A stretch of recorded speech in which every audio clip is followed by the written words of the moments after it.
Chapter 17. The Essence of Names. By the time they'd crossed the border into the River Guardian's territory, a steady rain had begun to fall. After about 2 hours of riding, they reached the cave Seldrian had described, along with an overhanging shelf of rock to shelter Aaron and the horses. It was only a few feet away from the Regoni River. Now and again, lightning flashed across the sky, briefly illuminating its depths. Though the water found beyond the River Guardian's territory was clean, they wouldn't find a cleaner source beyond it. Some of the packs they left under the rock shelf, while the rest were brought inside the cave. Aaron sat at the cave opening, the rock shielding him from the rain. Merlara allowed herself to relax now that they were safe inside. If they had been followed, Aaron's presence would at least allow them to get a good night's sleep. By the time they'd all settled down in a circle on the cave floor, Seldrian had a fire going. "We won't have to worry about the light being seen with all this rain. It's too bad it had to rain today," Seldrian said. "Fresh meat would be delightful. I suppose I'll have to make do with dried meat." Seldrian smiled.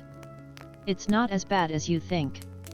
She opened a leather bag and set out the food, a pile of dried meat for Seldrian, and cold meat pies for the rest of them. Aaron ate nothing, as he had eaten with Alist the day before. It would be 2 months before he ate again. For a while, there was silence as everyone filled their stomachs. They didn't have wine, but passed around one of the water skins. "If only we could eat like this every night," Seldrian said. "Wild game is all very well, but this is better." "Yes, it's regrettable such food is perishable," Tyor said.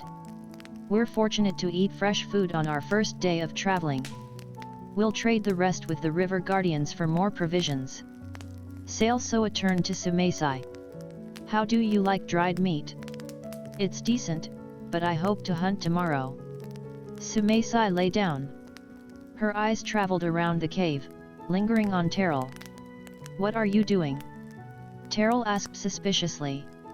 "Nothing.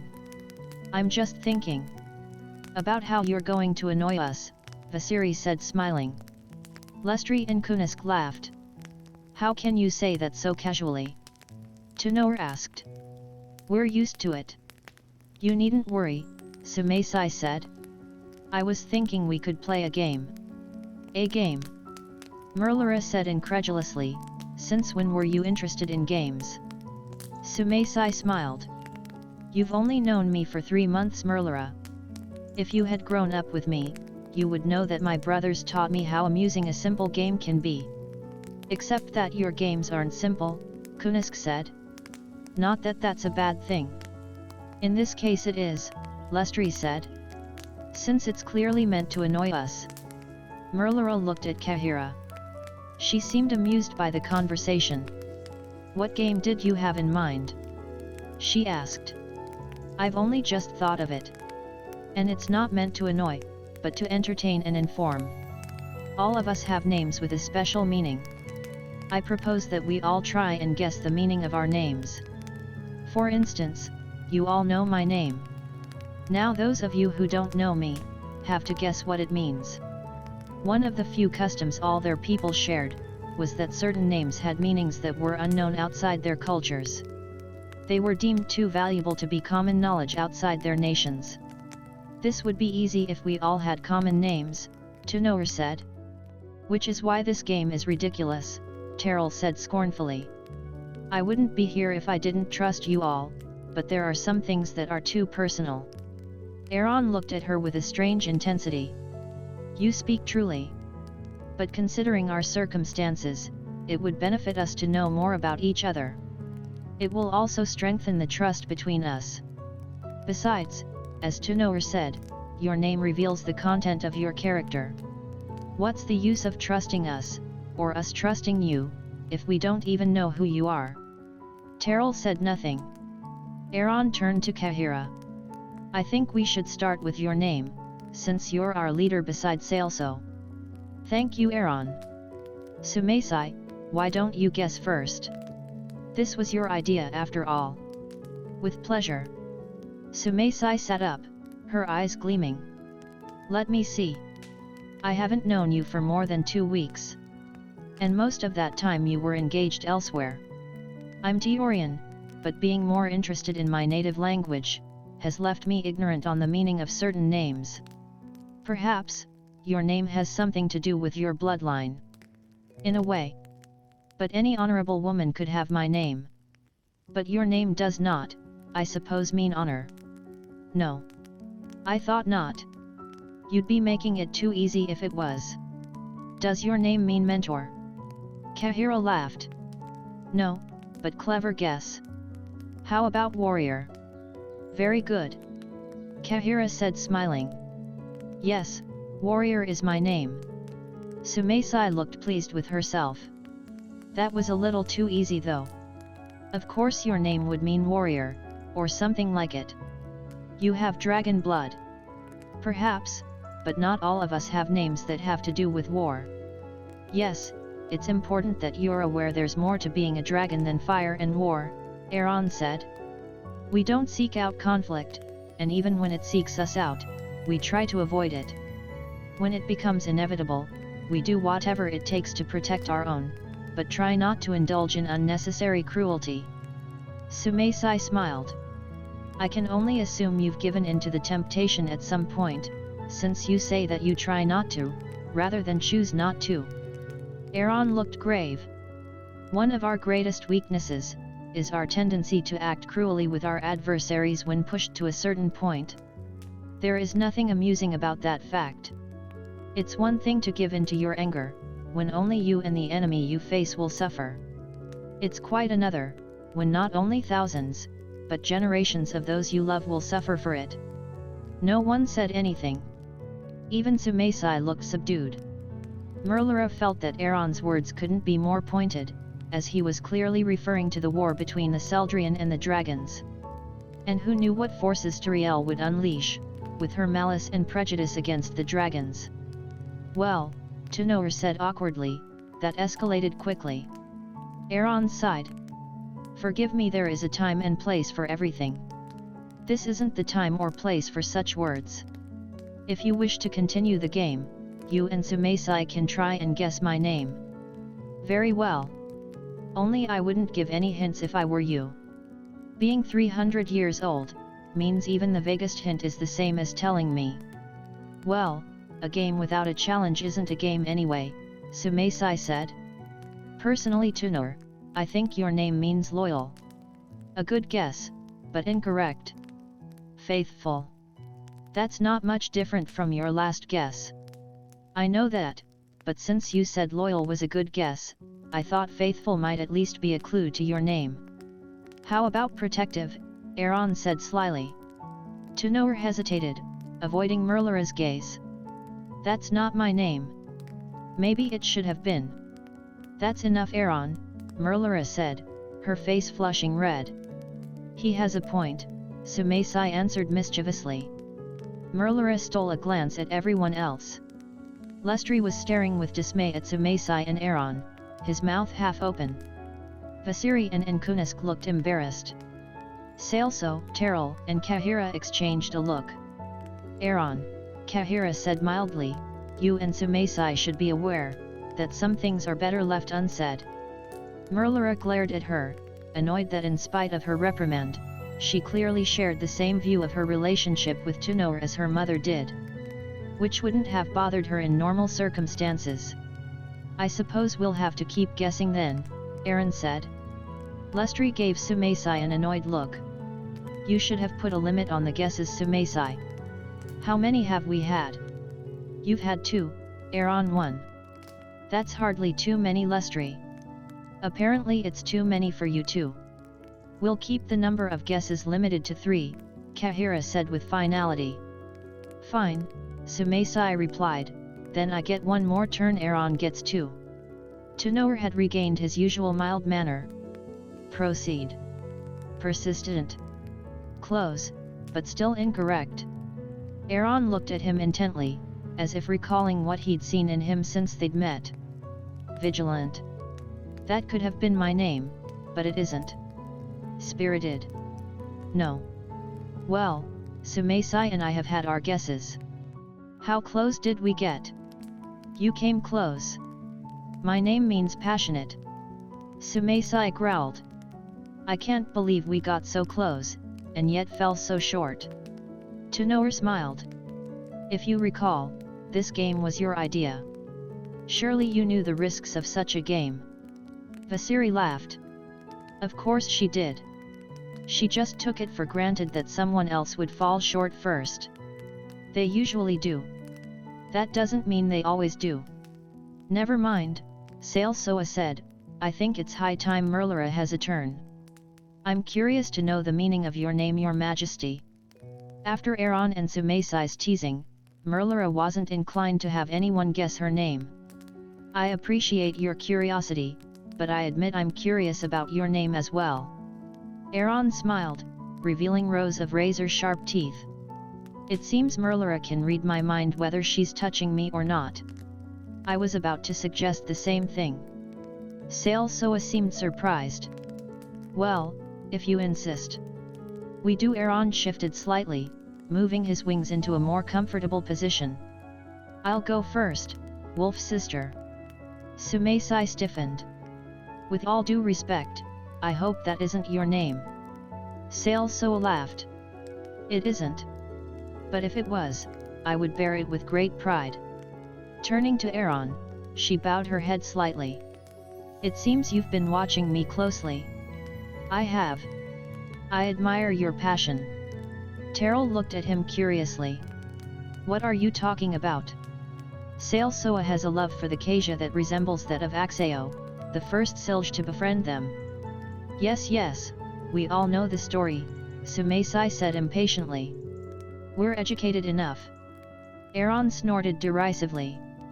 Don't be so superior. Seldrian has a special connection to the Kasia that is common among her people. But she is unique in the fact that when her tribe hunts with them, she almost never does so on horseback, where the Silge's role is to take the prey down, with Kasia finishing them off. Most prefer to hunt on horseback in large hunts. Seldrian always chooses to herd the prey with the Kasia, rather than take them down. She is the best endurance runner in her tribe because of this, renowned among Kasia and Silge alike. Merlara looked at Seldrian. The look of confusion on her face was almost comical. You couldn't possibly have found that out simply by watching me for 2 weeks. Someone must have told you. Your parents told me a great deal. The rest I learned myself. Kunisk looked at her thoughtfully. Considering all of that, I'm surprised your name doesn't mean Wolf Sister. Since it doesn't, what do you think it means? I have no idea. From what Aaron told us, I would have thought your name was something akin to his guess. I think your name means untamed, Sumeisai said loftily. Sometimes I think that should have been my name, but I suppose that's contradictory. I was both raised and named by humans. That depends on what you mean by untamed, Vasiri reminded her. That's true, Kahira agreed. 2 people can have the same name, while it means something completely different in their native languages. If that was her name, she would be called Regan, since that means untamed in the Silge tongue. I see. This game is becoming more educational as we proceed. As it should. Well, Sumeisai said, turning to Seldrian, I think your name is something similar to untamed. It is. You're getting close. Fierce. Not quite. Sumeisai looked annoyed. I'm starting to think one of my guesses is your name. Sumeisai's brothers smirked. Seldrian laughed. I wouldn't lie to you, Sumeisai, you ought to know that. You get one more guess, Aaron reminded her. Then someone else gets a turn. Fine, Sumeisai said curtly, I just need a minute. There was an awkward silence that lasted for several minutes. Sumeisai sat perfectly straight, staring into space. Now and then she lifted her lips in a slight snarl, as if thinking was physically exhausting. Her brothers kept grinning at each other suggestively, struggling to hold back laughter. Their amusement was so contagious, the cave began to echo with everyone's attempts to compose themselves. Sumeisai cut them off with a fierce growl. I can't think with you all making fools of yourselves. What are you talking about? Tyor asked. You're the one who keeps making faces. You might as well admit you can't think of anything. All right, Sumaisai said crossly, I give up. I hate to cut the entertainment short, Kahira said, but I'm afraid we don't have time to finish the game. I think we should end it with the rest of us stating the meaning of their names. All right, Seldrian said. I'll tell you my name then. It means wild heart. I like the sound of that, Tyor said thoughtfully. Thank you. I was so close, Sumaisai said indignantly, and yet I still would have fallen short. I thought of the word wild, but I never would have thought to put heart at the end of it. If it makes you feel any better, Merlara offered, I don't think any of us would have thought of that. Sumaisai gave her a half smile. Perhaps you're right, it was fun while it lasted anyway. She looked at Aaron. What does your name mean? All eyes turned to him eagerly. Aaron sat up, his eyes glowing. Defender. I could have guessed that, Sumaisai said. Why are you so invested in whether you could have guessed it? Tyor asked.